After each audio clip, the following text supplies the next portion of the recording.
Hello. Sorry about the delay. Had a little bit of technical difficulties. Let's get into it.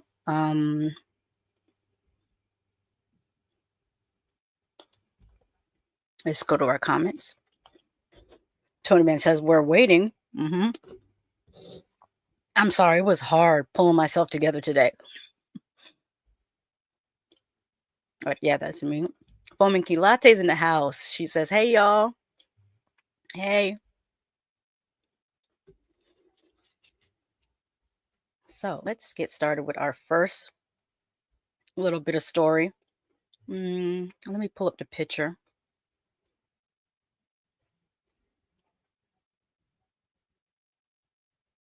And then I'll just read it from my phone. Let's do this. There we go. It's about Annabelle. Did you know that she was on tour?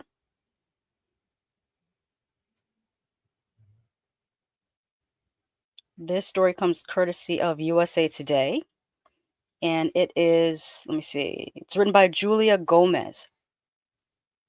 And there's a quote. It says, quote, I didn't realize people were out here, like, actually thinking that this was legit, said Tim Nealon, the owner of City Ghost Tours. Now, the headline reads, is the haunted doll Annabelle to blame for a plantation fire? The internet says yes. I don't know if you guys have heard about this, but yeah. They took Annabelle out of her home in Woodbridge, Connecticut, where the Warrens said absolutely positively do not move her.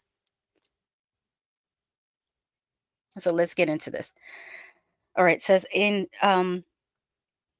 is a demonic doll touring the US to blame for the mishaps in Louisiana? That's what the internet is saying, which has led to a ghost tour company receiving multiple death threats. Ghost City Tours hosted and sold tickets to the public to see Annabelle, the haunted Raggedy Ann doll that inspired the movie Annabelle, which is a part of the Conjuring universe. Quote, it was nice to have our own weird event, said Tim Nealon, the founder, president, and former CEO. Oh, former already? And former CEO of Ghost City Tours. However, despite the success of the sold-out event, the internet began to blame the escape of 10 inmates from a New Orleans jail and a fire that destroyed the Nottoway plantation on Annabelle's visit. By the way, those 10 inmates, I saw the news story about it. They it was very much like what is that Stephen King movie? The one with Tim, can't remember his last name. The guy from Jacob's Ladder and Morgan Freeman. I forget that Stephen King movie, but it was like that. The Shawshank Redemption. It was kind of like the Shawshank Redemption because the inmates left a hole in the wall and they wrote around it, too easy, catch us if you can, smiley face emoji with the tongue out, LOL. Or was it LMFAO? I think it was LOL, but that's wild. Yes, Tony Man got it. It was the Shawshank Redemption. Yeah. But yeah, that's how the New Orleans inmates left. I mean, from the news story that I saw. Okay, it says Annabelle doll appeared at sold out New Orleans event. Ghost City Tours teamed up with Annabelle's caretakers, an extension of the now closed Warren Occult Museum, while they were touring the U.S. with the allegedly haunted doll. The doll was originally on display at Warren's Occult Museum, which permanently closed to the public in 2019 after Lorraine Warren, one of the original owners, passed away, according to Atlas Obscura. Annabelle's tour stopped in several states and cities, including the Ghost City Tours office in New Orleans from May 13th to May 14th, where the fans of the paranormal were able to visit Annabelle and learn more from her origin story. The event sold out immediately. Quote, it was literally sold out within seconds, said Nealon. I mean, I felt like it was some big name concert. Social media reacts to Annabelle's New Orleans visit. While some people took to social media to joke about the coincidence of Annabelle's visit, others didn't think it was a joke at all. Quote, I did not think people were taking it seriously because I kept seeing jokes about it on Instagram and TikTok, said Nealon. But I didn't realize people were out here like actually thinking that this was legit. Some people online are absolutely convinced that Ghost City Tour is responsible for the Plantation fire and the inmates' escape, according to Nealon. And there is let me scroll down so you guys can see. Here's one of the funny things they wrote. This is from Ghost City Tours. They took advantage of the meme, and they wrote, "We've seen the comments blaming us and Annabelle's visit to our store in New Orleans for the fire. Ha! We realize people are joking. We hope. No, Annabelle didn't burn down the Nottoway plantation. Don't go giving Hollywood any more ideas for horrible movies. Actually, I think that would make a great movie. We understand that opinions online vary, but what happened is a tragedy. While plantations are not everyone's cup of tea, we get it. They serve as an important reminder of what was and what and can never be again." Now, there's another image. It'll pop up. There it is. Of Aura, who tweets, 3 days ago, they moved Annabelle, one of the most haunted dolls, from Monroe. Oh, I said the wrong town. What I said, Woodbridge. It was actually Monroe, Connecticut. Or maybe I'm wrong. I'm right and they're wrong. I'm not sure, but Monroe sounds correct. 3 days ago, they moved Annabelle, one of the most haunted dolls, from Monroe, Connecticut to New Orleans, Louisiana. And now the largest sugarcane plantation in Louisiana burned down, and 11 inmates in a New Orleans prison escaped. Didn't the Warrens say she should never be moved? Yes, indeed, they did. Tonyman says they didn't spell two, they used T-O. Okay. JJ says they have recaptured all but 2 of them, I think. Yeah, because they went to Bourbon Street and they got recognized on the facial recognition cameras. Tom Baker says nuts and sad. Well, I'm not necessarily sad that the plantation burned down, if you know the history of plantations. I don't understand why they didn't attempt to leave the city, doing all that just to get recaptured. Yeah, that's what was crazy. You break out of jail just to go to Bourbon Street. Like I mean, you should have at least left town if you're on the run. I mean, that's what I would think to do. Okay, is there anything else? People are even sending them death threats. Quote, I could never imagine sending anyone a death threat at all, let alone over an expletive haunted doll, said Nealon. Where did Annabelle go next? Annabelle visited San Antonio, Texas, where the doll was displayed at the annual San Antonio Psychic and Spirit Fest from May 17th to 18th. Then it goes into what is the Annabelle doll. I'll do a little bit of that, just in case someone doesn't know by now what the Annabelle doll is. In 1970, a mom gave her daughter Donna, a 28-year-old nursing student, the now infamous doll. According to the New England Society for Psychic Research, NESPR, she purchased Annabelle from a hobby store. Donna and her roommate Angie noticed weird paranormal activity happening around the apartment, which began to escalate. Legend has it that the paranormal activity only became worse. The doll was thought to be inhabited by the spirit of a young girl, but Donna soon believed it was actually possessed by something demonic and inhuman. The doll was later handed over to Ed and Lorraine Warren, a couple famous for collecting paranormal objects and artifacts. Annabelle was put on display in their museum, which was located in Monroe, Connecticut. And that's the end of that. Let's see what else is going on in the comments. Tony Man says, my favorite was the one who got caught sleeping on a bench. Dude recording him sleeping, kicked his hand and called the cops. Oh, that's messed up. Wow. Well, on the bright side, they were in county jail. They weren't in prison.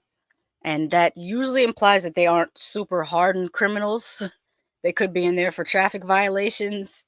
They could be in there for missing child support. They could be in there for public intoxication, anything like that. So at least they're not, serial killers on the loose. Okay, the Sovereign Darkness return says, Lady Shasha got that doll. Laugh my ass off.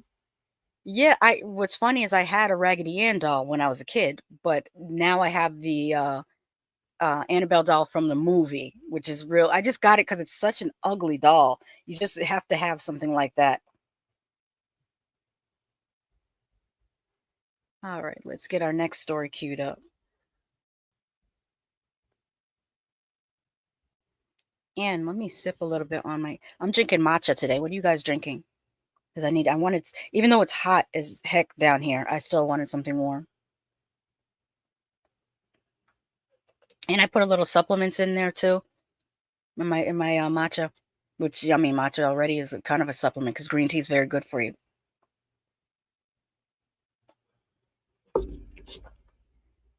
Okay, now there is an update from Newsweek.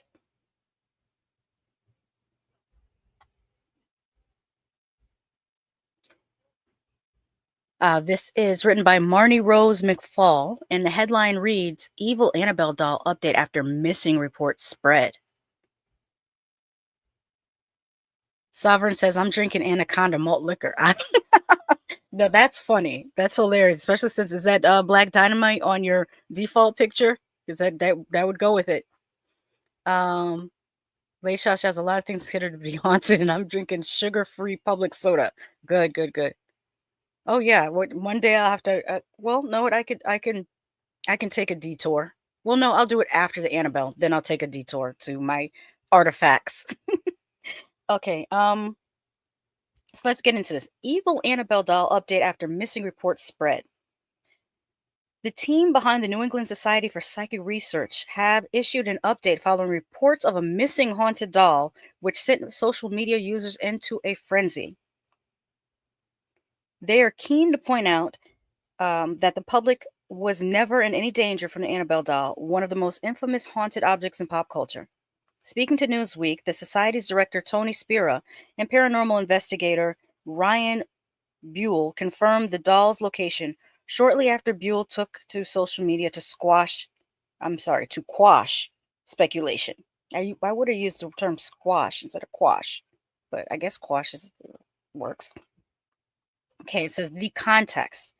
Annabelle is a Raggedy Ann doll made famous by Ed and Lorraine Warren, a husband and wife team of demonologists and paranormal investigators.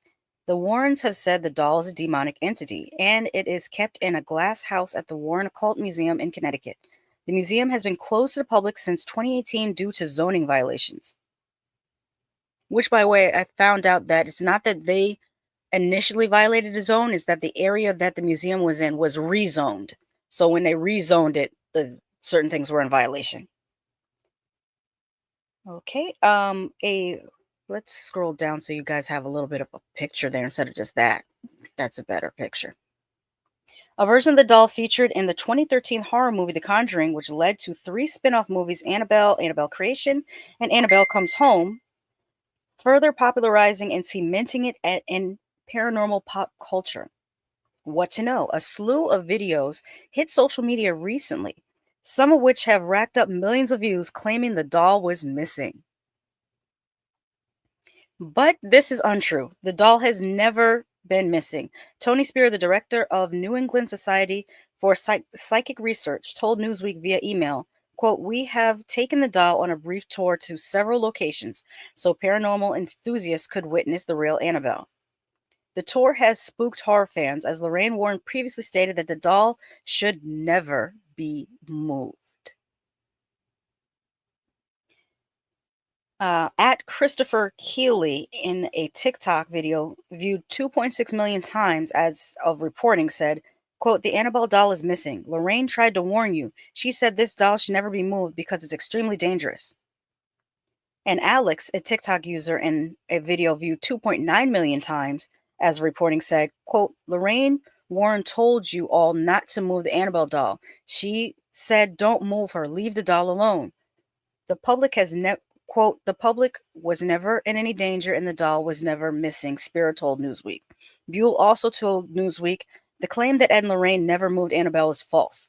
Every so often, they would showcase Annabelle at a lecture or speaking event so people curious about the items could view the items.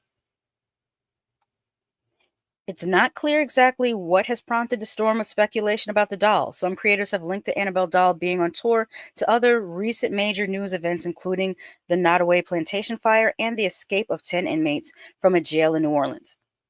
Rumors about the doll have been extreme, and people have been seriously spooked. Addressing the attention the doll has courted, Buell told Newsweek, "Since we've taken to TikTok to document our journeys traveling with the items, we've seen a huge increase in attention. Part of me thinks this is the internet having fun with the lore of the items, but we also don't want false information spreading and people thinking that arguably the most haunted artifact in the world has gone missing." In a video shared on Facebook by Buell, Dan Rivera of the New England Society of Psychic Research explained where the doll is. "Annabelle is in the Warren's Occult Museum," Rivera says in the video. He then films inside the museum, ultimately capturing the doll in its box. A text overlay on the video then reads, "Annabelle is back home resting, for now." What people are saying. Tony Spear, the director of New England Society for Psychic Research, told Newsweek via email, quote, "The doll was never out of our sight or control. My team members, Dan Rivera, Chris Gillerin, and Wade Kirby, kept her safely secured and guarded. We also traveled with a Catholic priest to ensure the public was safe. The priest frequently blessed the doll in her protected enclosure using binding ritualistic prayers." Ryan Buell, a host and executive producer of A&E's Paranormal State, in an email shared with Newsweek said, "I've been a part of the tour and witnessed firsthand the amount of precautions and security the NESPR team enforced while traveling with Annabelle. The doll and other items were under constant supervision at all times."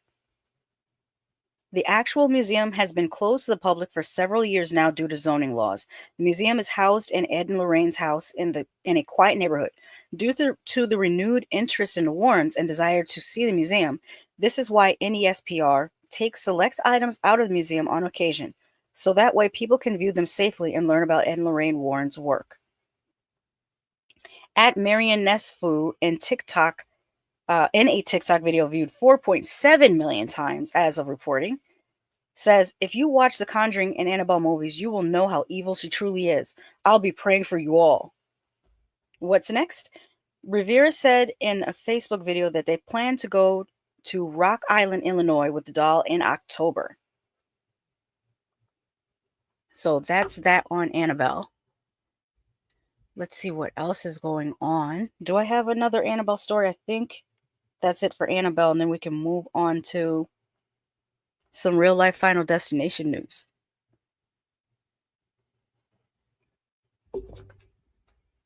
This next story is pretty wild.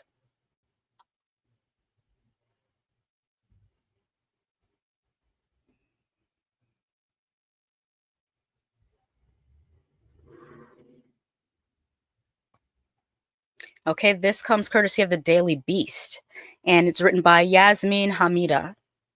The title reads, oh, no, I see a comment here. Let me address that before going on. LOL, imagine Annabelle and Robert the doll together. That's what I said. I said, what if they notice? I think they avoided bringing her to Florida because that's where Robert was.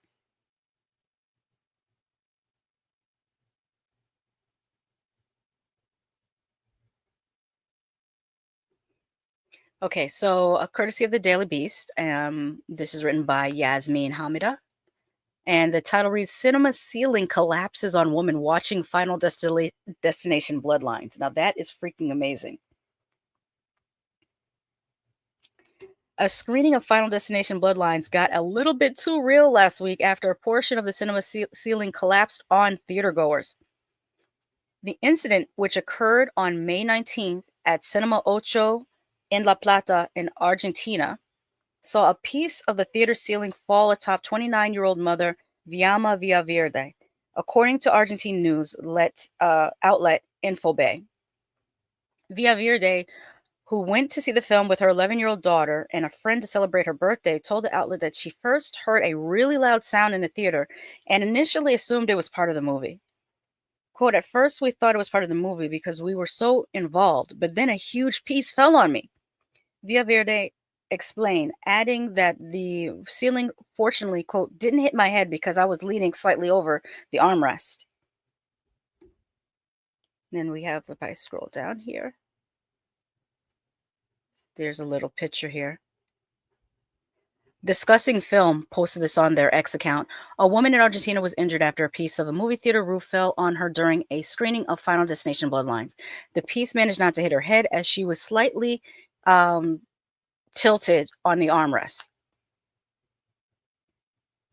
She says, I haven't been to the movie in years, she continued. I went because it was my birthday, and look what happened to me.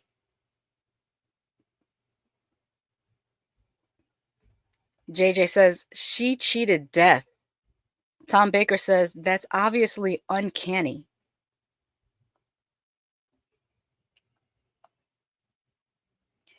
Each installment of the Final Destination franchise typically follows a group of people dying in gruesome and oftentimes zany ways as punishment for cheating fate. The sixth film in the franchise, Final Destination Bloodlines, follows a college student named Stephanie as she tries to save her family from the same cyclical curse. The parallels between Financial Destination's ethos and what went down at Cinema Ocho are pointedly uncanny, though fortunately no deaths were reported. VIEJA notably mentioned that she hasn't been able to go to work for days following the incident and has sustained bruises. She added that she planned to file a complaint after contacting a lawyer and had already asked for a refund of her ticket. Imagine if they hit my daughter in the head, VIEJA said. Final Destination Bloodlines opened in theaters on May 16th. It has already grossed more than $180 million at the worldwide box office in a little over a week. Someone was detected at your grandma's room. Sovereign says, death doesn't like to be cheated, little Latin lady. Tony says, she better find everyone in that row and let them know who's next. Yeah, this is true. This is true because the beginning of Final Destination is you narrowly escaping something. So you really have to, wow. Speaking of this ceiling collapse, there has been a photo going around that I ended up doing a fact check of yesterday on Hood Podcast. By the way, tune into Hood Podcast. It's premiering tonight at 9 p.m. So right when I come off of here, Hood Podcast should be starting. But this is the photo that's been going around with that picture. It said, with that story. It says this photo shows a theater in Argentina whose ceiling collapsed during the screening of Final Destination Bloodlines. This photograph is incorrect. This is fact checked by India Today. And it says half true, which means that yes, a piece of ceiling did fall, but this picture says this photo is from Washington State in the U.S. The ceiling of a theater there collapsed during a screening of Captain America: Brave New World on February 25th. So if you see this photo going around, this one does not correspond to the Final Destination screening. It corresponds to the Captain America: Brave New World screening. All right, now let's go into another real life story. Somehow I got stuff on my shirt. Another real life story of horror. This is I should have introduced this segment. This segment is, I'm going to call it horror in real life, because you've got, the Annabelle, then you have this Final Destination situation, and now this little bit. Yeah, I'm in the circle. I don't know why I keep clicking that by mistake when I'm meant to be here. I'll get used to it sooner or later. I figure if I do this every single day, eventually I have got to get better at it. All right, let's go into our last horror in real life story before going into our next segment. You guys are going to love this one, or maybe not. Headline reads, Severed Human Leg Found Near Taylor Swift's House. This is brought to us by iHorror.com, and it's written by Timothy Rawls. I was really, really surprised about this website, because I'm not surprised about this website. I misspoke. I was surprised that I didn't know about this website until a couple days ago. But it's a really good site, iHorror.com. Okay, article reads, human remains, specifically a human leg bone, was found near pop singer Taylor Swift's Rhode Island home on May 14th. It was discovered on Everett Avenue in Westerly's Watch Hill community, where the pop star owns a large coastal mansion. Investigators say the limb belonged to Kevin Poisson, a well-liked local man missing since March. The coroner's report states there was no sign of foul play. How? How did his leg come off then? It couldn't. No.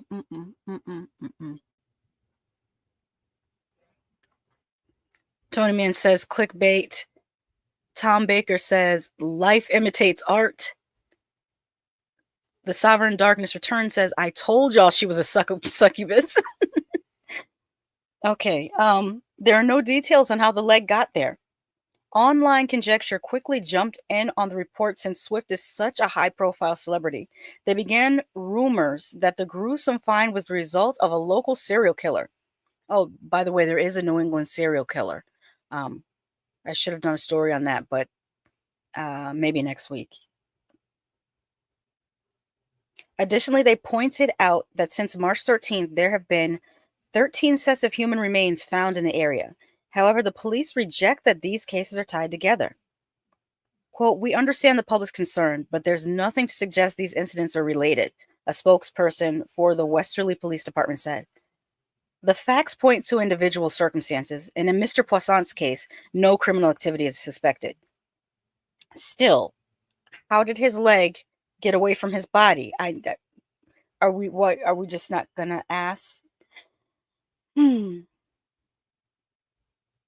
Okay, there's a pop-up that needs to get out of my... Okay, I'm gonna have to skip that paragraph because I can't get this pop-up off the screen. There's no X on it for me to X out of it. Swift is also not affiliated with the incident. She wasn't on the estate when the discovery was made by the civilian. She was abroad continuing her Eras tour. Okay, that's the end of that. That was a very short and sweet article. I don't know why that pop-up does not...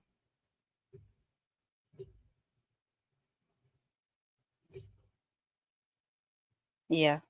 So there's one paragraph I had to skip because the pop-up would not leave the screen.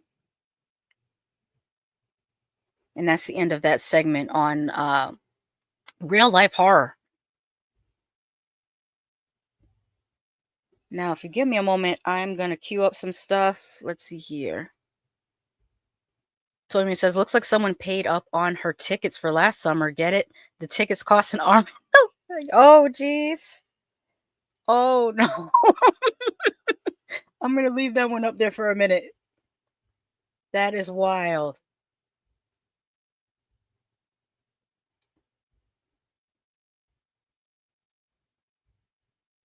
Okay, now I got some random horror news coming up.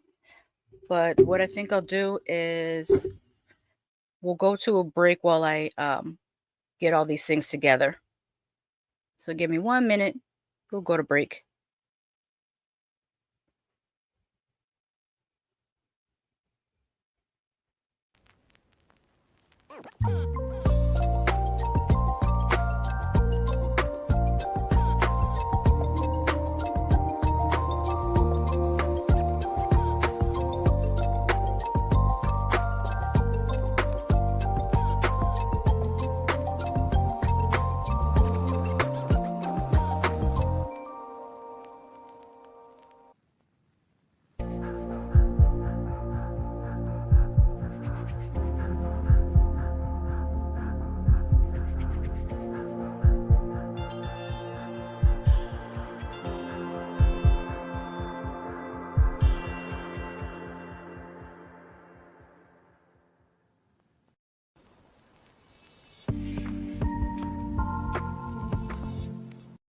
Now on with the show.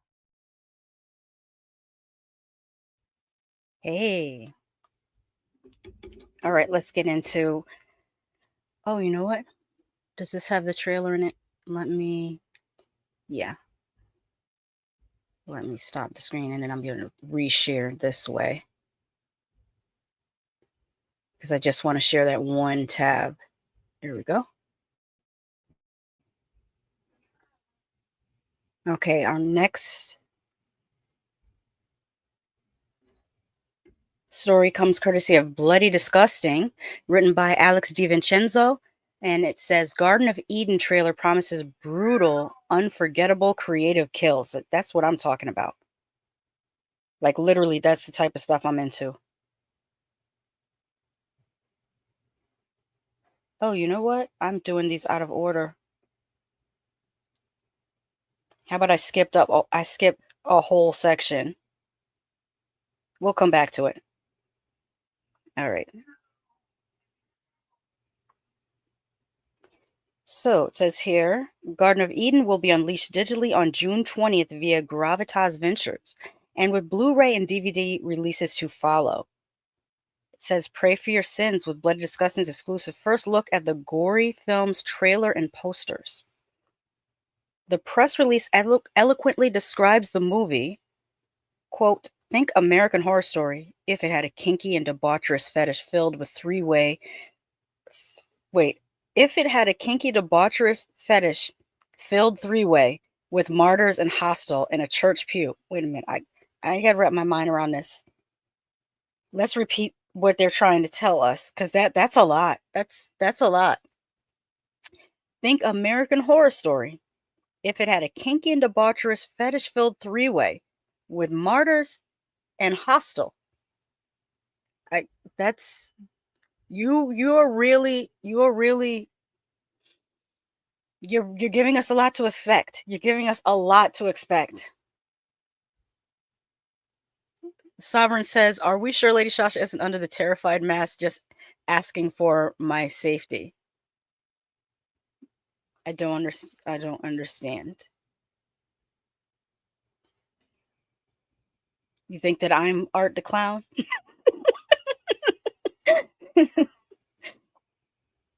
Okay, the Eden family are devout Christians who do everything they can to live the word of God and set an example of what is right and wrong.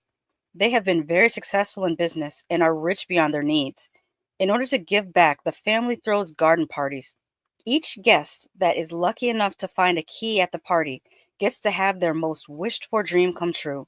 But a dream for some can be nightmares for others. Marcel Wall's Blood Feast and Blind directs from a script by frequent collaborator Joe Netter, Blind and Twilight of the Dead.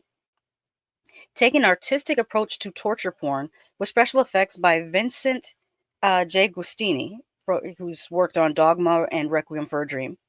Robert Russler. Oh, I remember Robert Russler from Nightmare on Elm Street too. He was the guy that said, "There's a girl waiting for you, but you want to spend the night with me." That guy. That's Robert Russler, and he was also in Weird Science. He was one of the bullies in Weird Science, and I think he was in April Fool's Day. Yeah, he's a Scream King. Monique Parent from the movie Cuck, Sarah French from Blind, and Sarah Paulednak, star of the Eden family alongside Gigi Gustin, The Retaliators. Sarah Nicklin from Popeye the Slayer Man, which we recently spoke about. Jazz Egger and Adam Bucci from Halt and Catch Fire, and Dazelle Yvette, or it could be Yvette. I'm going with Yvette. My heart was full of joy after finishing Garden of Eden. Walls tells Bloody Disgusting. This was such a wonderful experience for me, seeing this cast and crew putting so much love and beauty into a movie with so many disturbing and controversial scenes. We created something special. It's truly an art form.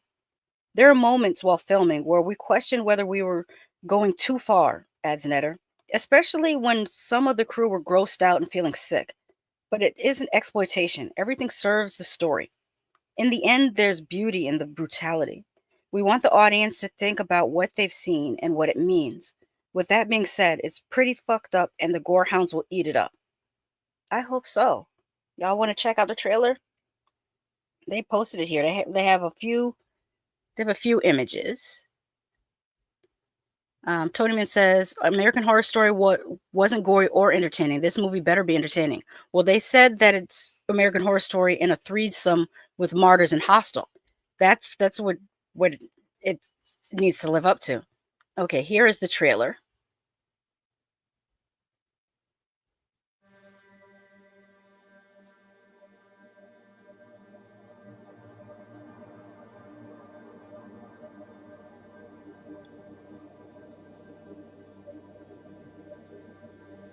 Okay. Most brutal and important horror. Why is it so important? I'll reserve judgment about whether it's important yet. I'll let you live, though.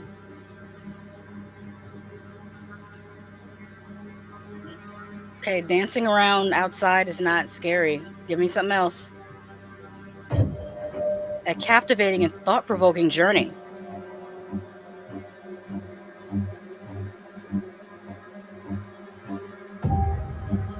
All right, that looks creative. That looked good.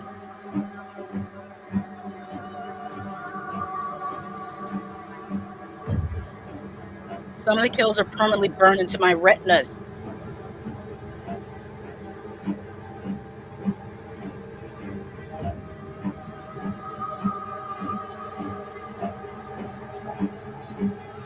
The most creative kills I've seen on film.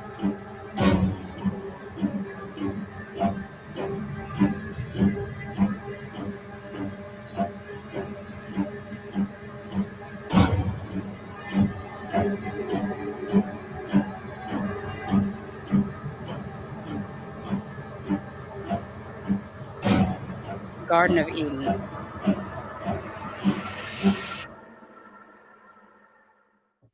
All right, all right. That made me interested. It definitely made me interested.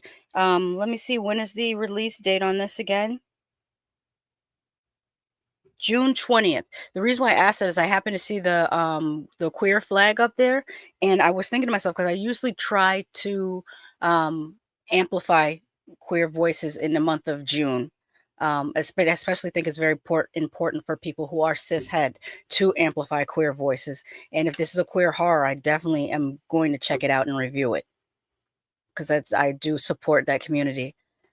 Pray for Your Sins, the most creative kills I've ever seen. This is one of the posters, Garden of Eden. And then here's another image. Pray for Your Sins. It's probably alternate poster. Not bad. I see some gruesome stuff going on over here on the shoulders and whatnot.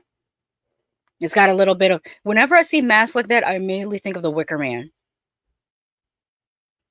And there's a third poster. Yeah, I like the poster art. The poster art is something I think will stand the test of time. I think they tried a lot with that. You know what? Another movie that I've been hearing a lot about as being very extreme is the Bring Her Back, which is the second feature from the brothers that brought us Talk to Me. I'm hearing a lot of things about Bring Her Back being very extreme. Pray for Your Sins, Garden of Eden. Yeah, these are some great posters, great poster art.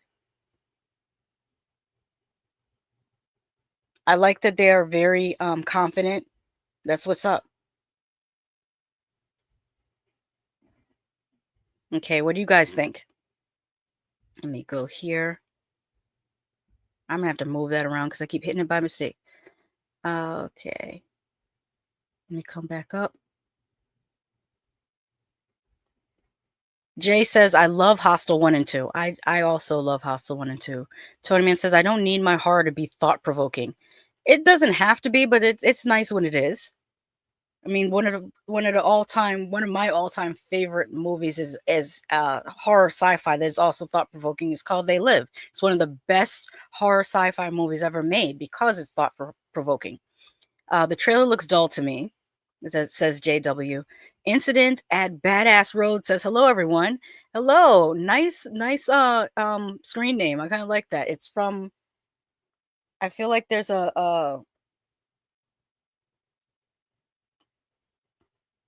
I'm getting the last name Luget. The director of Martyrs, he had a movie with a similar title. And then there's also an episode of Masters of Horror that has a similar title. Okay. Tony Man says it looks like a horror movie set at Burning Man. Fomiki Latte says, uh-oh, a desert cult. Let me says hi. I don't know about this movie, but you won't feature Final Destination kills. And then Jay says, I support my daughter who is transgender too. That is awesome. They Live is a documentary. Yeah, when you think about it, that it is. It is. They Live was it was both. It is an action movie, but it is also a horror movie and it's also a science fiction movie. It can be more than one thing. Same thing with Terminator. Terminator is an action movie. It is also a sci-fi movie. It's also a slasher movie, in my opinion. Same with Predator. Predator is a sci-fi action slasher movie. Especially the first Terminator. The second Terminator was a lot more leaned more into the action sci-fi, but the first Terminator, that was a horror movie. I don't care what you're saying. You say, hey Tony. All right, let's get into this next story.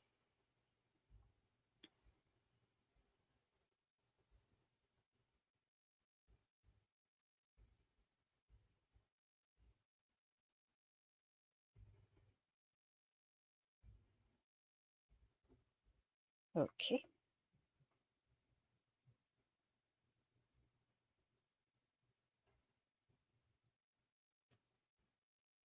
Speaking of the Philippou brothers, which I had just mentioned, talking about Talk to Me, they are doing a sequel to Talk to Me, it looks like. This comes courtesy of Bloody Disgusting, written by John Squires.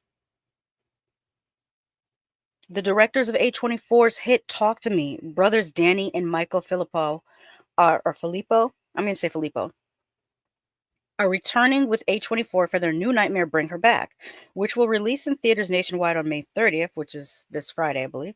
But what's next from the brothers in the wake of Bring Her Back? And what's the status of the unannounced sequel to Talk to Me? The Philippou brothers sat down for a chat with Bloody Disgusting, the Boo Crew podcast that'll be making its way online soon, and we've got an exclusive sneak peek for you today. The brothers explain that while Talk to Me is still very much Talk to Me 2 is still very much happening, their focus right now is on the documentary they're almost finished with. From there, we may get another original horror movie from the duo before they return to the world of Talk to Me. At the moment, it sounds like they're deciding between two mildly different concepts for the A24 sequel. We have two versions of the script for Talk to Me 2 that are focusing on two different sets of characters that are in two different places, they explain. I'm equally excited about both. There's one scene in one of them that I think will be one of the biggest things I ever shoot. The Talk to Me sequel tease continues. I think it's so horrific. I'm like, this is insane. And I've already started talking to people. I'm like, how can we pull this off practically? So those conversations are happening, but it's about stepping away from the world and then coming back into it super reinvigorated. So that's why we didn't want to do it next. In the meantime, the brothers are making a documentary that reportedly is about the world of deathmatch wrestling, which they say is probably about 60 to 70% finished. Quote, I'm writing another horror movie at the moment, which I adore so much, and it feels like it's huge. So there's that, and then I think we would be Talk to Me Too, they explain. Don't miss Bring Her Back in theaters on May 30th. Yeah, the only image that accompanies this article is just this image from the original Talk to Me. JJ says Terminator was definitely horror. JW says End of Days is horror and action. I agree. The Sovereign Darkness says yes, it is JW. Yeah, things can be more than one thing at a time.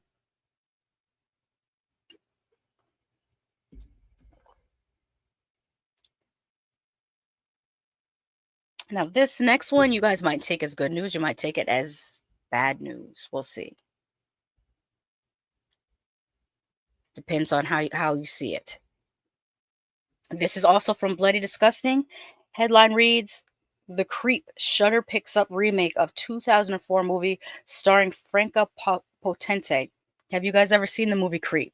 I'm talking the one from 2004 because there's more than one Creep movie. The one that takes place in a subway that has a really great reveal about 2/4 through the movie. No, 3/4. I would say 3/4 through the movie. It's a great reveal. I won't spoil it. Hopefully this article doesn't spoil it. If it does, I might skip over that part. This is also written by John Squires. Over 20 years after the release of 2004 subterranean horror film Creep, director Christopher Smith is headed back underground for a remake of his own movie. It's titled The Creep, and Deadline reports this morning that Shudder has picked it up for film release in the US. Jasmine Johnson from Top Boy stars in Christopher Smith's remake as Chloe, a struggling artist forced to return to her criminal past. Deadline details Andy Nyman from Wicked is Dave, a captive who is well versed in creeps' nefarious behavior. UK rapper Aitch, it's AITCH. I'm going to pronounce it Aitch. I'm unfamiliar with this person. Also joins the cast in his acting debut as Natter G, a famous rapper with a sharp wit and natural survival instincts. Deadline further details set in London's iconic shadowy underground. The malevolent figure of Creep unleashes fresh terror on unsuspecting tube passengers and Londoners. Filming kicks off this fall with a planned 2026 release. Frank Potente starred in Smith's Creep back in 2004. Set in London in a London subway station, pursued by an attacker, she heads into the unknown labyrinth of tunnels beneath the city streets. And they did include a trailer for the original Creep. Let me see how many of you have seen it. The Sovereign says, yeah, look at Sinners. And also they've seen Creep. Tommy says, I thought it was the other Creep. No, there's the subterranean creep, and then there's the Creep of with the guy with the wolf mask that had the person come and film him. What I'm gonna do, I'm going to play the trailer for you guys anyways. Let's reshare the screen, and that will jog everyone's memory.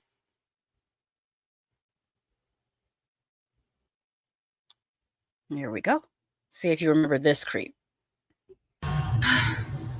Why did the Radiohead song start playing in my head?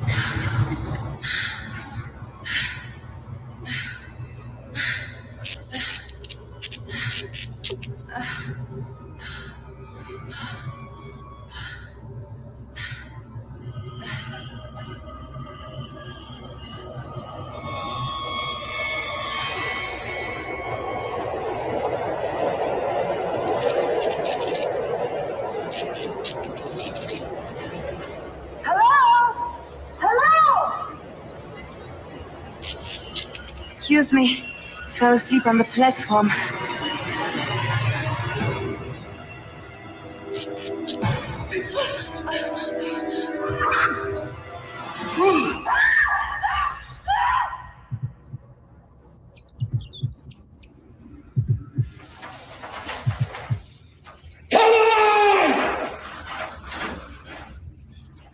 Where is she?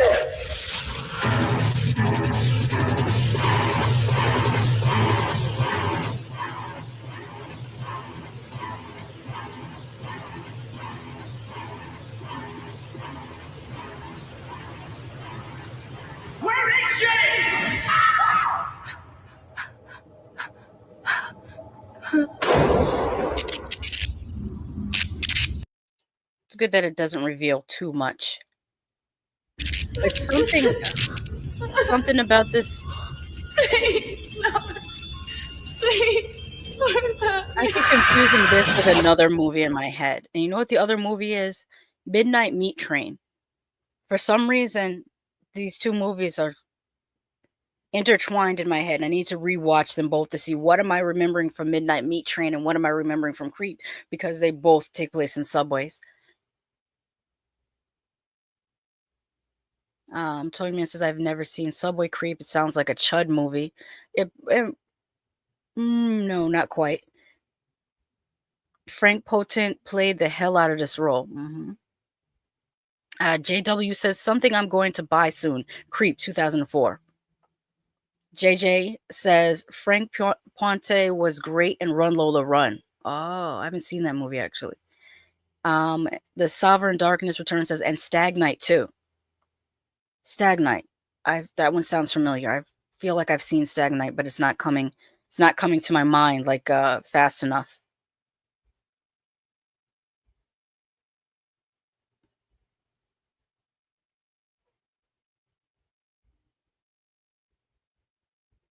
All right.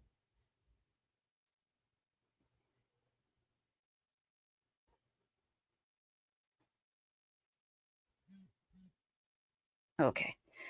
So now we're jumping over to Fangoria.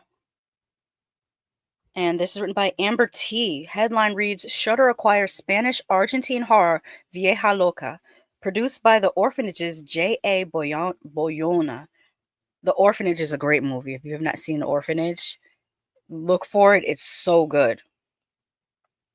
Okay, it's a Spanish-Argentine horror VIEJA LOCA, which roughly translates as Crazy Old Lady, has found distribution at Cannes Marché du Film, with Shudder taking rights for North America, UK, Australia, and New Zealand, and De a Planeta for Spain.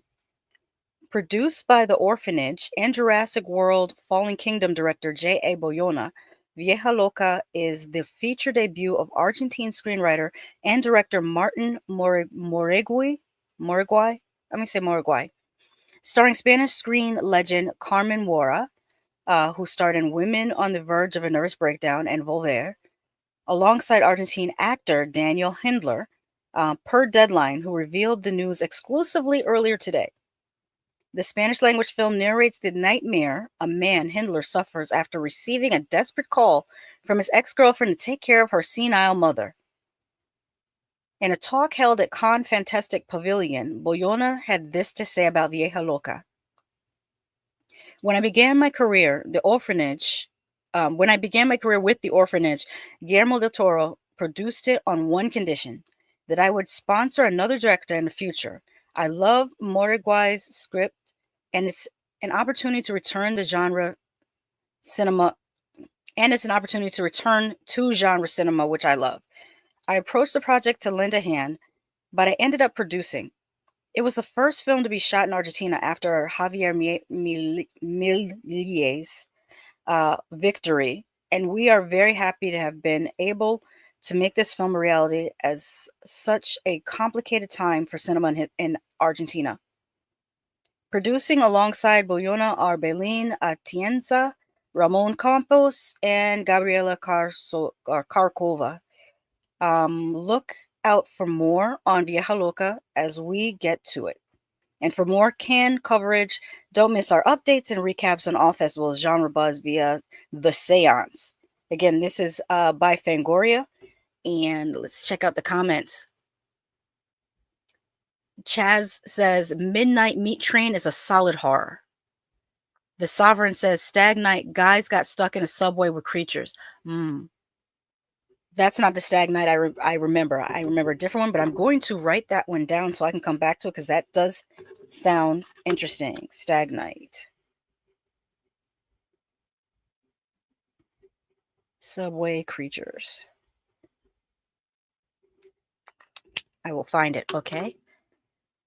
Chaz says, I remember Frank Poponte from Run Lola Run and the first two Bourne movies. And JJ says, Stag Night was great. Had a young Scott Adkins in it. Oh. I like Scott Adkins. Stigma is good from 1973. Have you seen Death Dream from 1974? I am not sure. I'm writing these down, though. Stigma, 1973. And Death Dream. I think I've seen Death Screams, and it's not from the 70s, it's from the 80s. 1974. I will check out all of those. All right, let's see what's next up in our upcoming horror news. Oh, this one I'm looking forward to.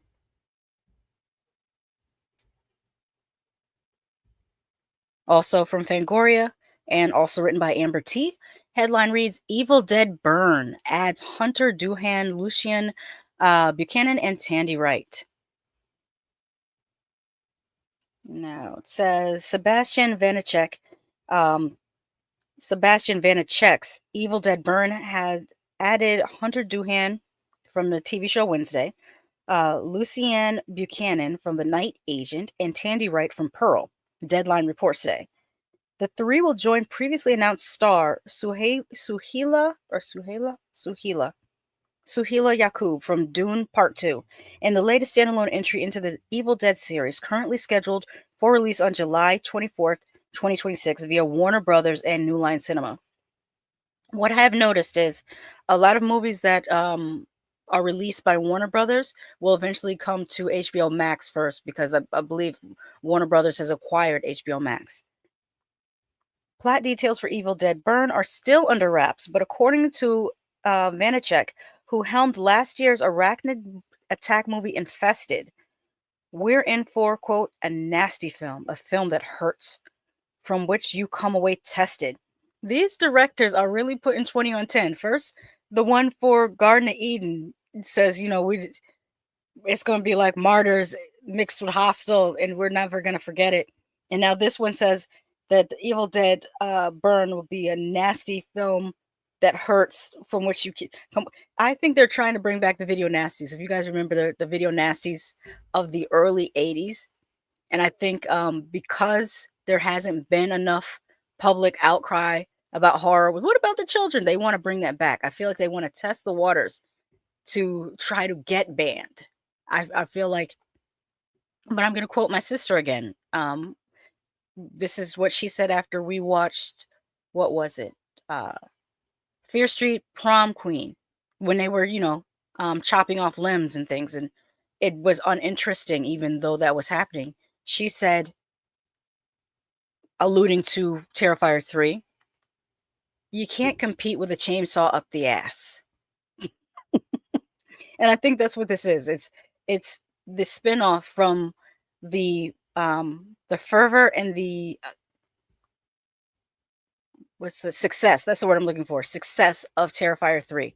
The fervor and success of Terrifier 3 is what's greenlit a lot of these pictures, and also put a fire underneath these directors' asses again to get creative, get gory, get bloody. Just do that shit.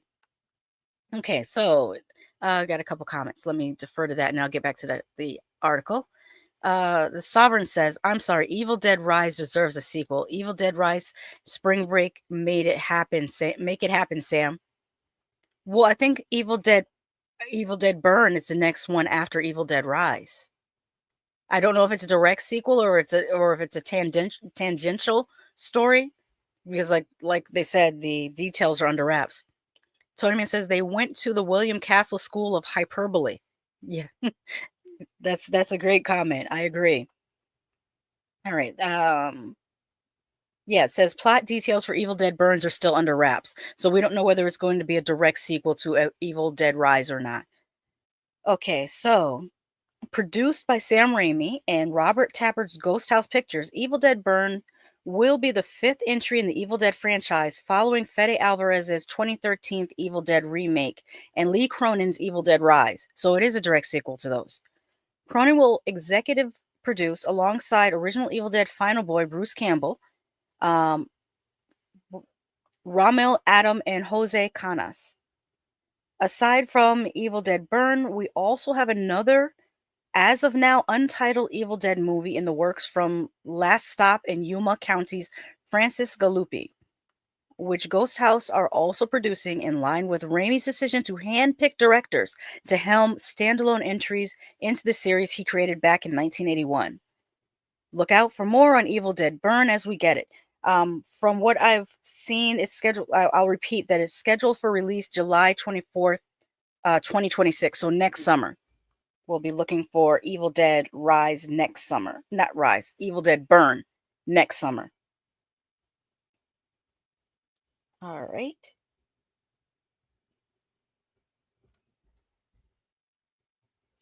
Next up, we have Justin Long's next project. This comes courtesy of iHorror, written by Timothy Rawls again. Justin Long continues his horror movie streak in Lice.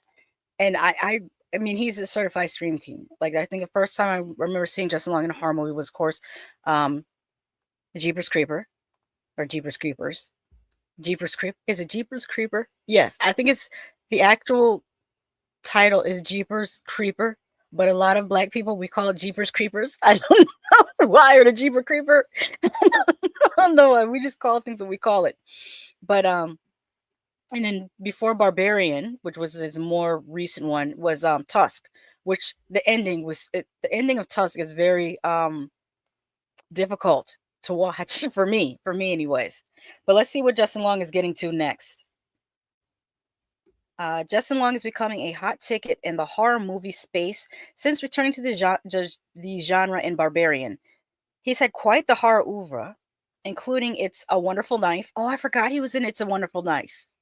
Goosebumps, Dear David, and Spin the Bottle. Did I see Spin the Bottle? I feel like I saw Spin the Bottle, but I don't remember Justin Long being in it.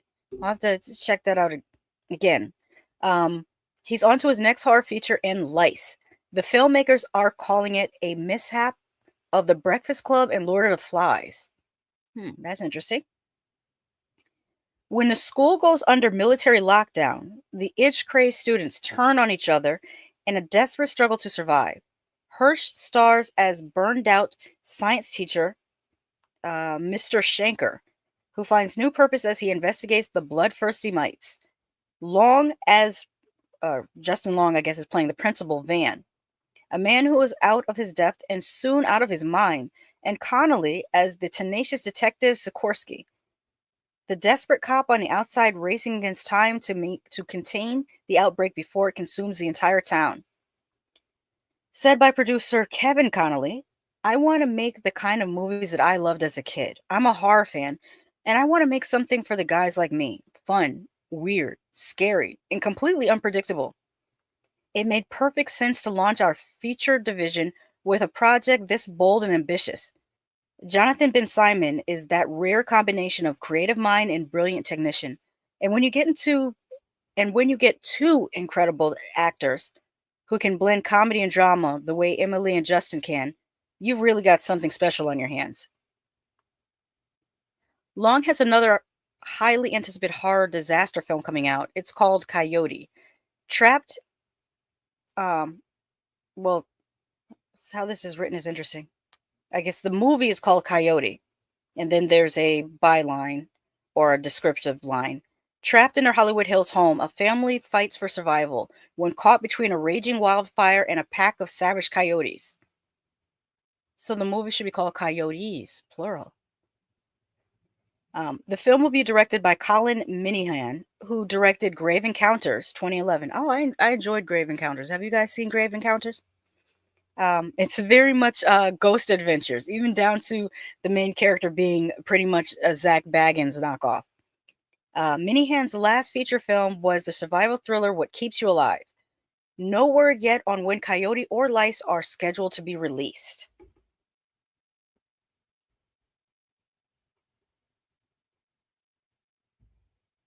Jeepers Creepers, I bet you say Aldi too. I say Aldi. Is it with an S or without an S? I know my mother says Targets. Like Target has an S on it. It's just Target, but she says Targets.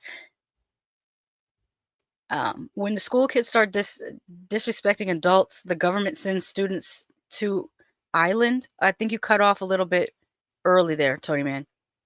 The Sovereign says Justin Long will always be Derry from Jeepers Creepers.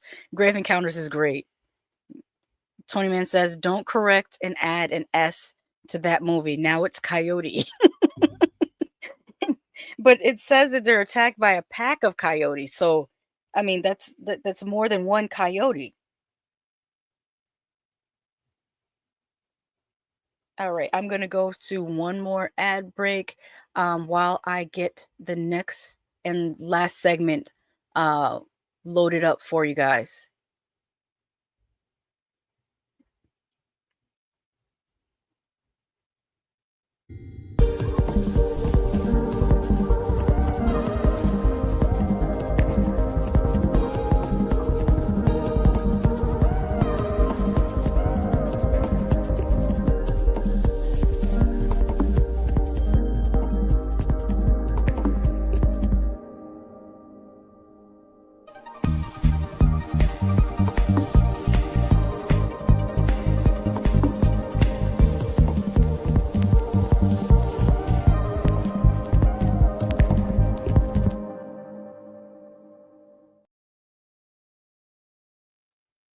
All right, welcome back. We have another comment here. Oh, a few more. All right. JJ says Justin Long was pretty good in Barbarian. I agree. I really enjoyed Barbarian. JW says a movie about where we go after a suicide is called Wrist Cutters. It's pretty good. Wrist Cutters. Let me see.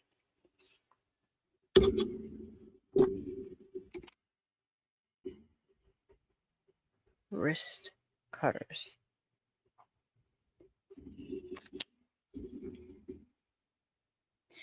Tony Man says, I didn't. I was surmising the movie he should have referred to.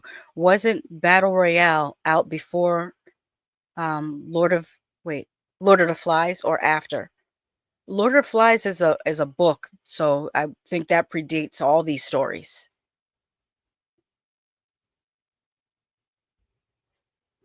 The Sovereign says, yeah, he was, but in Jeepers Creepers, he took it to another level. And also, Sovereign says, Wrist Cutters is a great film. Sad, but good. Mm-hmm. All right, let's get into some really positive news, something that I've been really waiting for years.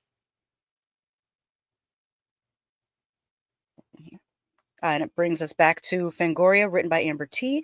Academy Museum celebrating women behind the makeup and monsters with special event.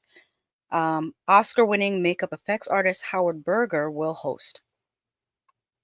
Oscar-winning makeup effects artist Howard Berger, who worked on Army of Darkness, Jennifer's Body, Kill Bill 1 and 2, Drag Me to Hell, and The Chronicles of Narnia, joins Los Angeles Academy Museum of Motion Pictures to host a panel discussion exploring the incredible horror transformations makeup brings to the screen and the women who help bring our favorite monsters to life.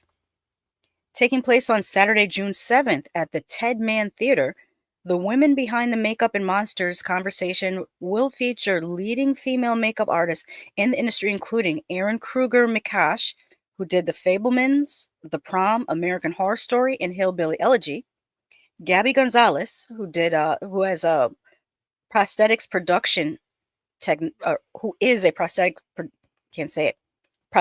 production tech at K&B, and Academy Award winner Tammy Lane, who worked on The Lord of the Rings, Return of the King, The Hobbit, An Unexpected Journey, Interview with a Vampire series, The Final Destination, and The Hills Have Eyes too. It goes without saying that women's contributions to the world of horror are obviously incredibly important behind the camera as well as in front of it. So this event is sure to be a really enlightening and eye-opening one. It says to learn more about women behind the makeup and monsters and to grab tickets, head over to Academy Museum's official page. So if you go to this Fangoria article, which I will post the links to all the articles that I have connected to in the description of this video as soon as I get off the broadcast. There is a link to click to go directly to the Academy Museum's official event page if you are in the Los Angeles area and you would like to attend this event. Oh, I'm talking and not showing. I'm so sorry. This is the article from Fangoria. And if you scroll to the bottom, the Academy Museum's official event page is there.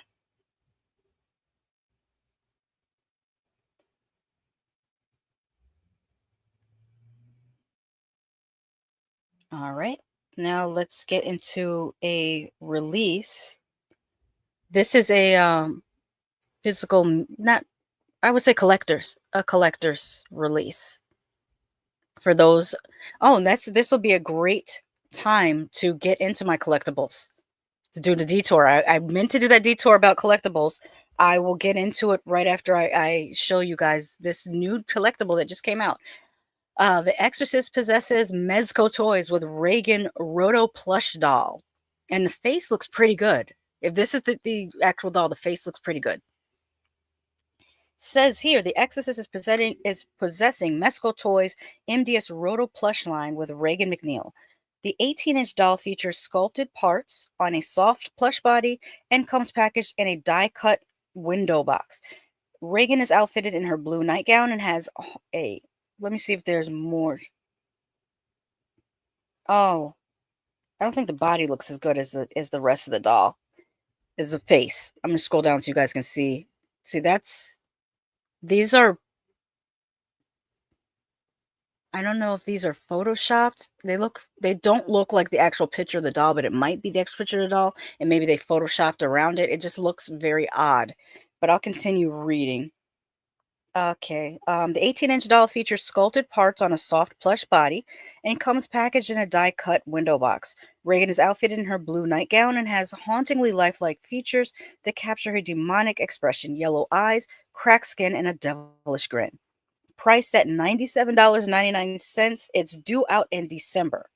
Linda Blair was only 14 years old when she starred in The Exorcist alongside Ellen Burstyn, Max von Sydow, Jason Miller, and Lee J. Cobb. The 1973 masterpiece is directed by William Friedkin and written by William Peter Blatty, based on his own 1971 novel. Yeah, I'm not super impressed by these pictures. For $100, I feel like it should look better, but it could just be a matter of just them trying to photograph it like it's a movie. But it just, I'll have to see when the doll actually comes out in December, because it's something I probably would collect. But they over Photoshop these pictures, and it's going to make people doubt what the doll actually looks like. It looks really good here, like the face and everything. No, this is how the doll looks. As you went to the, let me go here.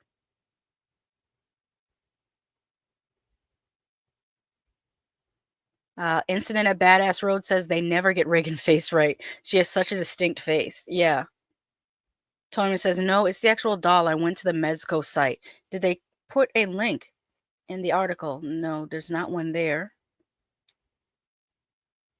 Yeah, they should have included a link, because this was just published. What's today's the 28th, right? Yeah, this was just published yesterday. Yeah, you guys should put a link to the site. Let me see if I can pull it up.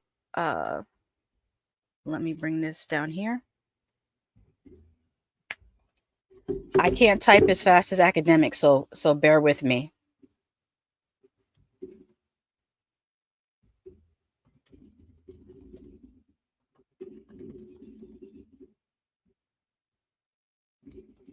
Why is it?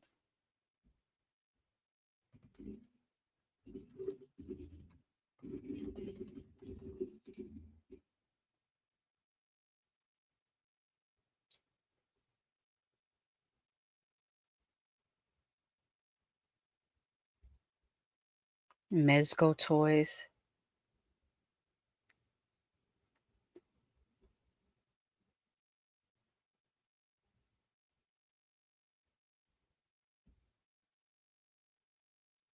Okay, this is what I'm getting when I go to the site, and it doesn't look the same as the pictures. Like the eyes, but again, it says that the new doll does not come out until December, so maybe this is the previous doll, but not the new one. And then when I go back to show you guys other companies that are making Reagan dolls, there's one by Replay Toys for $80. This one here, this one is a 10-inch for $61 on Amazon. It's also by Mezco, though. Then there's like figurines.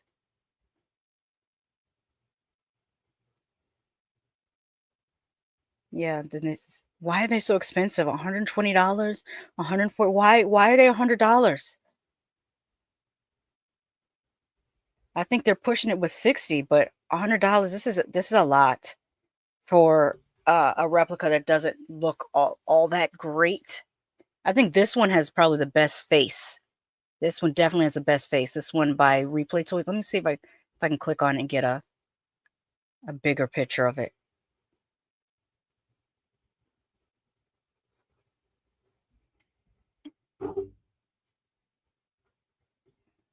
Okay. Yeah, this one's face looks great. The body is like, left to be desired, but the face looks great.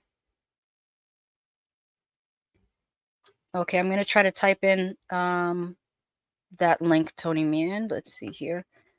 Mezco Toys, Roto.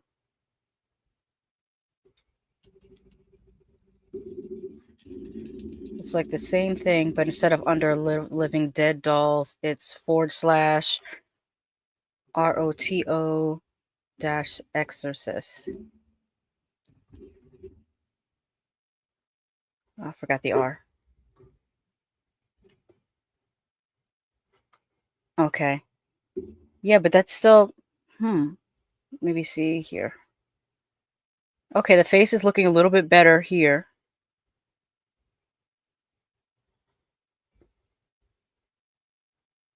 I don't know. What do you guys think? This one's 18-inch tall. The one they had last year is only 10 inches. This is 18-inch.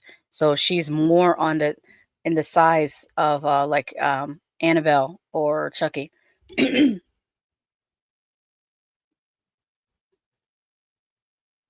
All right, let me bring myself back here. And let's talk about some collectibles. I had mentioned Annabelle earlier. Let me see if there's any comments here about the doll. The Reeler is about a bad smell that kills. It's a great movie too. The Reeler. Okay.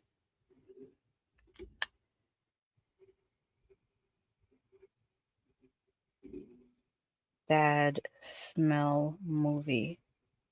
Okay. Oh, I didn't turn my light on back here.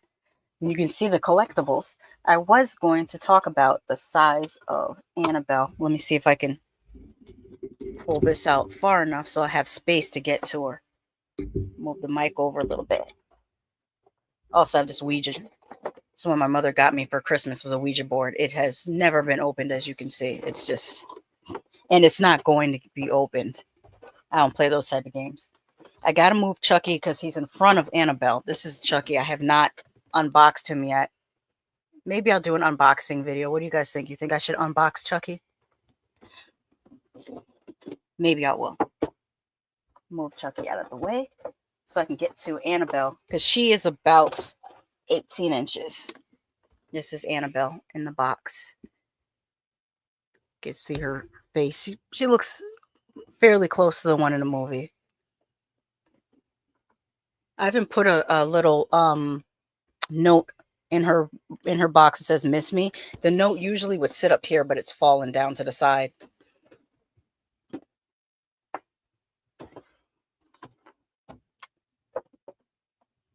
And of course, if you guys saw my second ad break, you saw where I got this guy from. I got this from there too. They're both on my Amazon shop. Not all my collectibles are things that I purchased. Some are things that I made. Let's see if I can grab this without knocking everything over. This one I did not purchase. I bought. I mean, I did not purchase or buy it. I drew this. I actually glued it onto some cardboard. I cut out a piece of cardboard and glued it on. And the part of the reason, if you look close, you can see how I use a combination of colored pencils and marker to get like the really, really dark. But I made this because after The Conjuring 2, I could not get this image out of my head. I couldn't go to sleep. Couldn't get this image out of my head. And I said, well, there's one way to get over something that scares you is to create something. And so while you're creating it, you see how it's being created and it will no longer scare you. And that's what happened. I think I should get some glow-in-the-dark paint and put it on the eyes, though. I think that would be really fun. Let me put her back.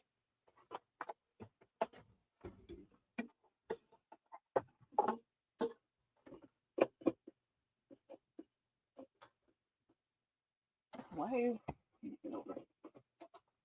My talk to me hand is falling over, which is funny because I was going to rewatch this tonight. I was going to rewatch Talk to Me. It's on Netflix, you know. I still haven't found my name on this hand. I have to really, really look at it. It says I know what you did on the finger. Bring them back is written on here too. Oh, I'm getting sidetracked.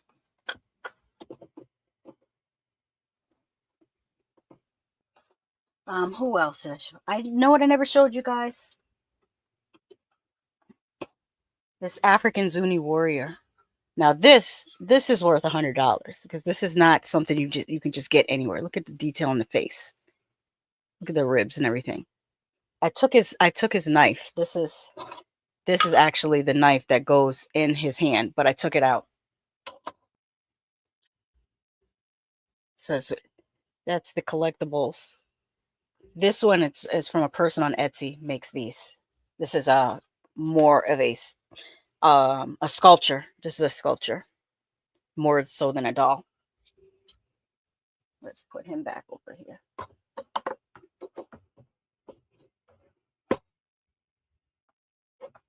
Let's stand him up there on the doll stuff. Okay, I'm gonna do my last story and then get out of here because it is 8:35.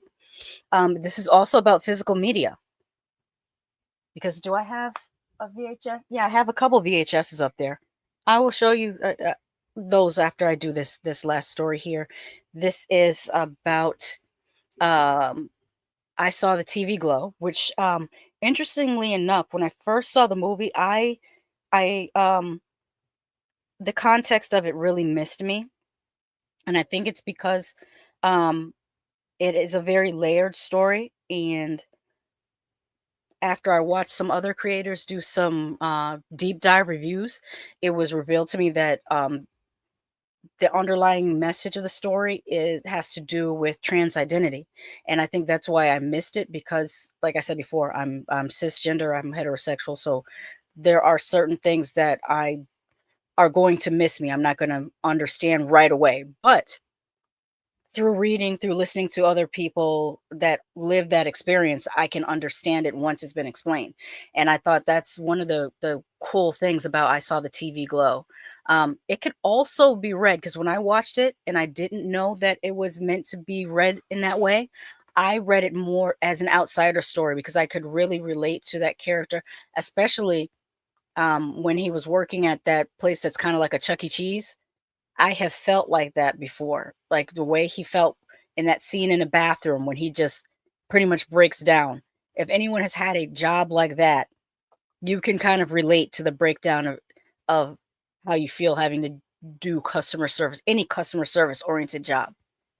But let me get into this. Again, Fangoria by Amber T.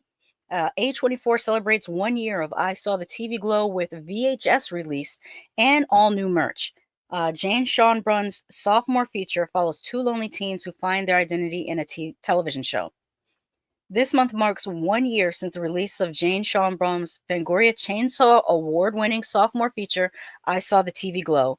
And to celebrate, A24 has dropped a bunch of new merchandise, including a limited edition playable VHS, perfectly and fitting with the film's nostalgic vibes. The VHS includes 4 unique collectible cards based on the fictional television series at the heart of the psychological horror film. The pink opaque with a sleeve design, label, and cards designed by Matthew Dix. TV Glow fans also can grab a pink opaque candle with notes of sugar, cherry, orange flower, raspberry blossom, skin musk, and sandalwood yum. Or I think it's a sandalwood, and then the response is yum. A hat, enamel pins, and t-shirts featuring the Pink Opaque's heroes Isabel and Tara, and the Ice Cream Monster. Starring Justice Smith and Jack Haven, I Saw the TV Glow follows two lonely teens who find their identity in the aforementioned young adult supernatural series, The Pink Opaque. When they kept on alluding to The Pink Opaque, it kind of reminded me of Buffy the Vampire Slayer. I don't know if that's what they were going for, but that's what it was reminding me of. Where was I? Helena Howard, Lindsay Jordan, Connor O'Malley, Emma Portner, Ian Foreman, Fred Durst, and Daniel Deadweiler also star. Where was Fred Durst? I have to look what character he played. Was he the ice cream monster? I don't know. Schonbrun currently has a novel in the works, Public Access Afterworld, which will be published by Hogarth in 2026, as well as the upcoming meta slasher Teenage Sex and Death at Camp Miasma, which stars Gillian Anderson and Hannah Einbinder. And they do have a little bit of a picture of the jacket, although it's not. There's the jacket for I Saw the TV Glow. I do like that they did a VHS release. I do have some VHSs. I will show you those. Let me know what you guys, if you guys saw I Saw the TV Glow, and if you picked up on the subtext the first time you watched it, or did it miss you? It totally went over my head, but I'm sure some people picked up on the subtext right away. I still think it's a really, really good movie. Very, very interesting. I think it's probably going to be a cult classic. I don't think it's for everybody, because it is a very, what would you call, like a slow building movie. Not everybody is a fan of that. It's a little mumblecore-ish, and not everyone is a fan of that. But that's okay. Normalize saying that everything isn't for everybody, and that's okay. Let me get into some VHSs.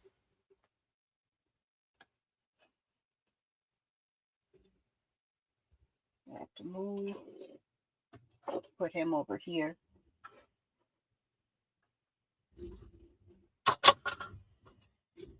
Put McLean right there.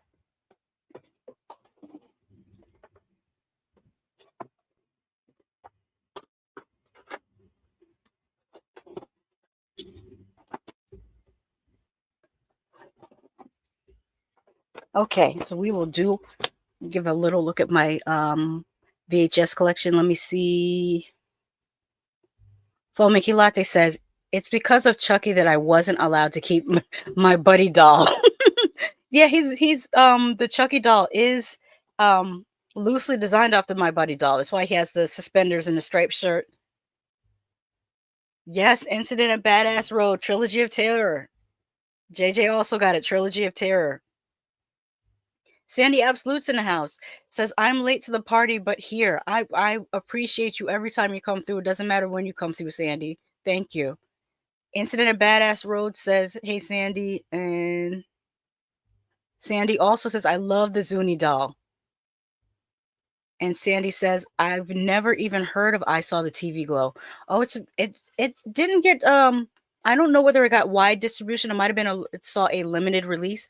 It is A24. So if you are familiar with A24 movies like Men, like Lamb, you know that they're into the slow burn weird stuff. So if you like A24, you're probably going to like I Saw the TV Glow. If you don't like A24 slow burn, you're not going to like I Saw the TV Glow, because it's very, A24, slow, weird, and horror. That's what they do.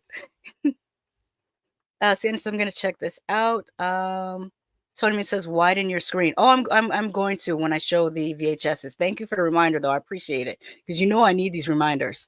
I'm not great on the what do you call it? Multitasking. I'm not great at that.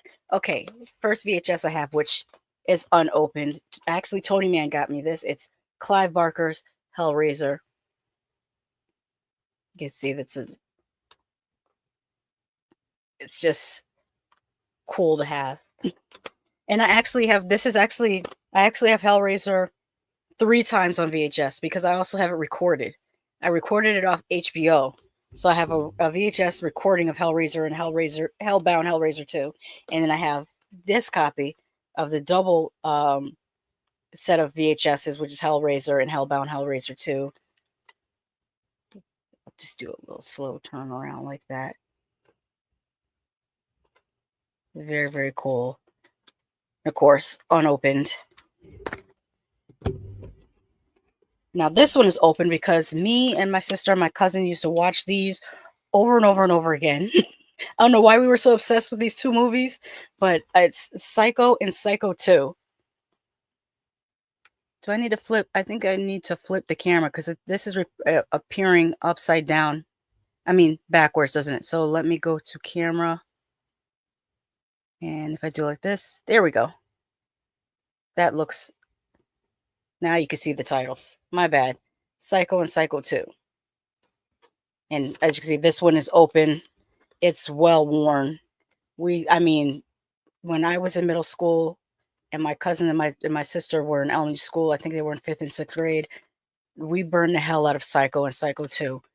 I mean, Psycho 2 and Psycho 3. Psycho 3 is the most slasherish of the Psychos, and it's directed by Anthony Perkins. So yeah, definitely classic movies. Running out of space.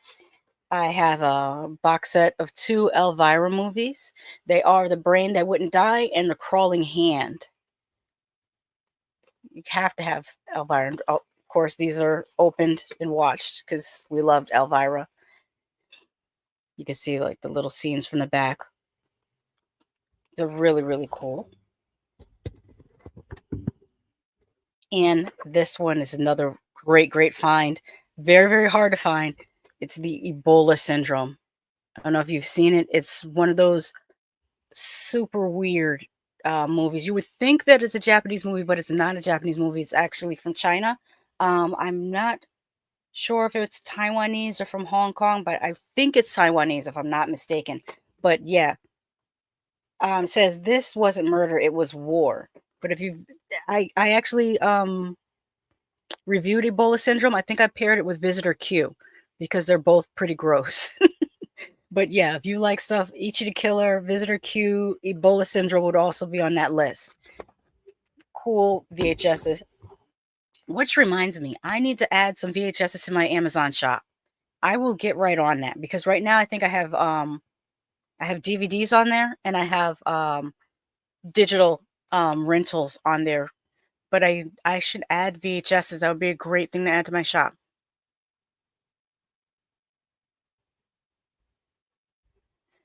Tony says, I did a lot of digging to get those Hellraisers. Thank you. I appreciate it.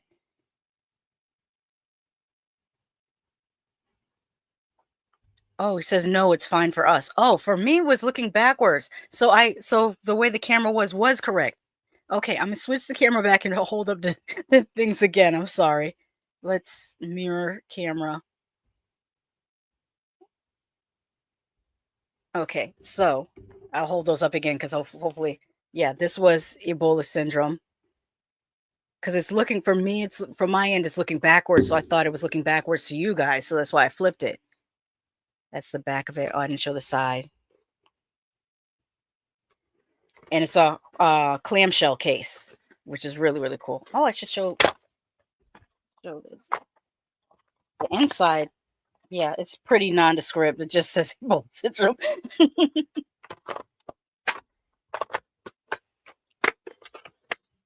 I show Elvira again.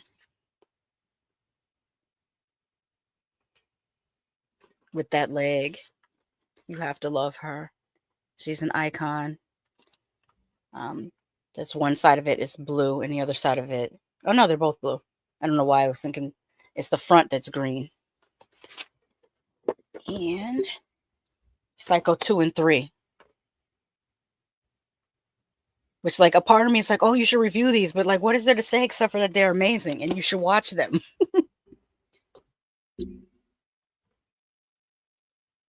Why does it says the Clive Barker? Oh, it's the Clive Barker collection. That's what it says. The Clive Barker collection. Hellraiser and Hellbound. Hellraiser 2. Which I really only acknowledge the first 4 movies. And the 2022 reboot. And that's because the first 4 movies are actual Hellraiser movies. And the other ones are other horror movies that they shoehorned Cenobites into to call them Hellraiser movies, and I don't acknowledge those. The reboot I acknowledge because of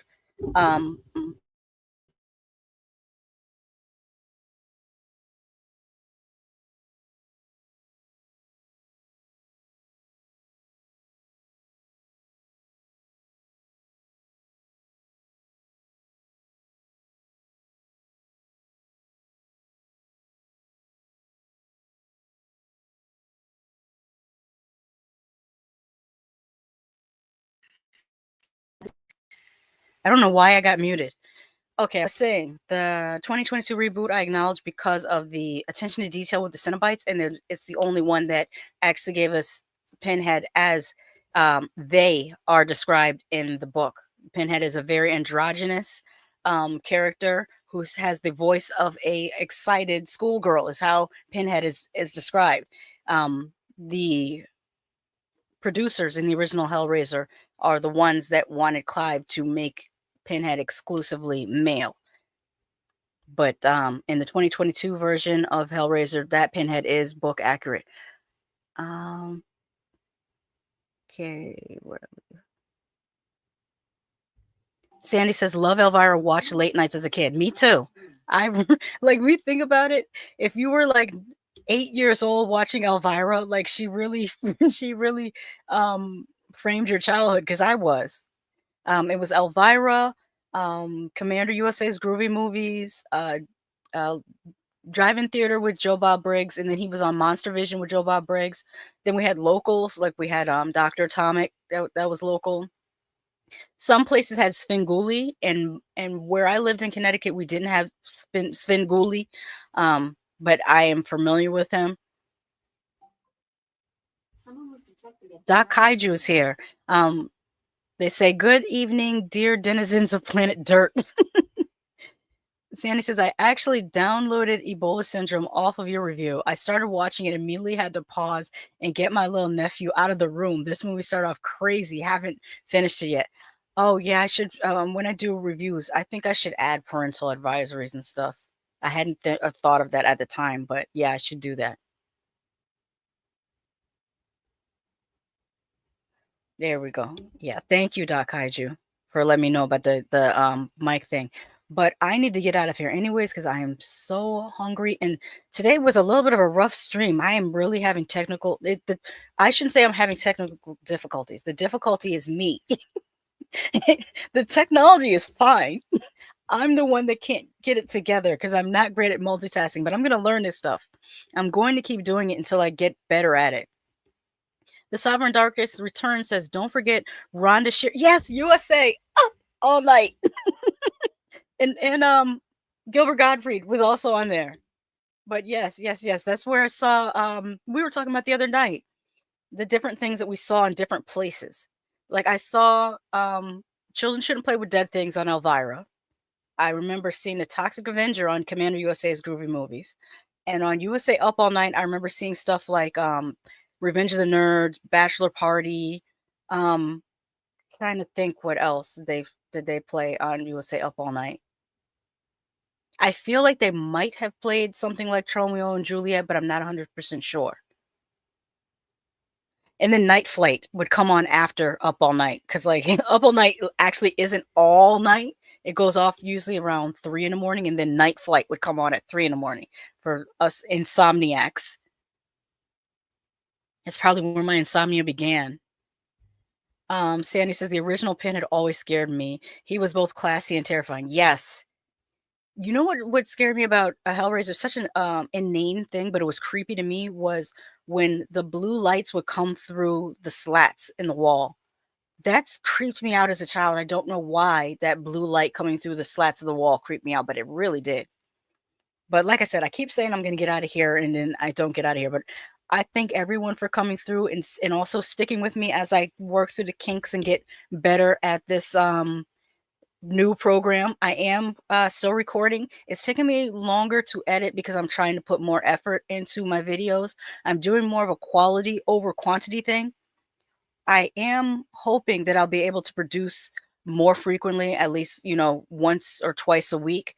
But as I'm learning more editing skills, it's going to take me a little bit of time. But that's also why I added a live stream, because I don't want there to be so much time in between my uploads. But I am recording and editing, and hopefully I will have a good work schedule. Thank you. Good night. Why are you tearing up? It says I'm tearing up right now. Sovereign, why are you tearing up? We'll be back to ruling the darkness as usual. Okay. Okay. All right. Thank you guys. You really cheer me up, put a smile on my face, despite everything that's going crazy in the US right now. I can come on here and talk to y'all and feel better. Thank you for that. Let me get out of here. I did finally make an outro for this show. Here it goes.